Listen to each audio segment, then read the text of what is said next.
Let me go to the fallout from the comprehensive defeat of the Voice referendum on the weekend. This has left the country in a bit of a vacuum when it comes to Indigenous affairs and reconciliation, of course, which clearly is off the rails.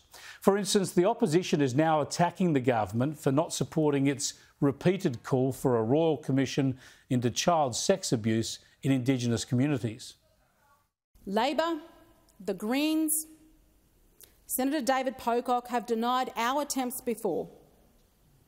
You've chosen to be silent and overlook these issues. This is a critical issue. It has been examined before, but it still needs action. I hate to say it, but it's the sort of thing an Indigenous representative body of some kind or another might recommend to government. But there'll be no such body for a long while yet, so all we have now is voices from the opposition, which tend to be ignored. On the other hand, the government is left in limbo. Now that it has botched the bid to deliver a voice, it doesn't know what to say about the other elements of the Uluru Statement, that is, truth-seeking and a makarata, or a body for making agreements, even treaties. Have a look at some of the toing and froing in Parliament today.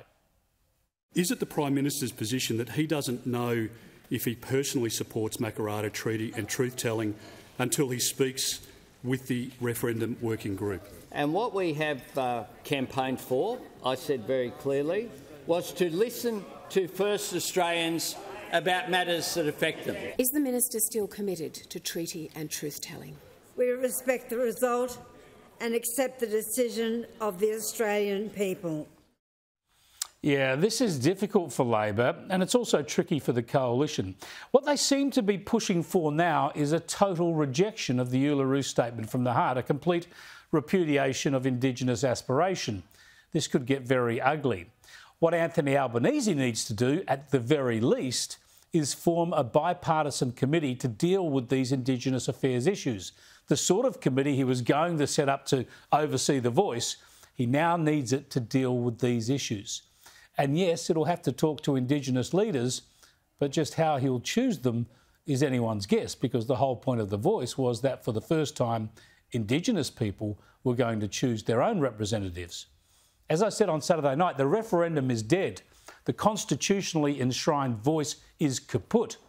But all the same issues, crucial issues, will still need to play out somehow, somewhere, sometime.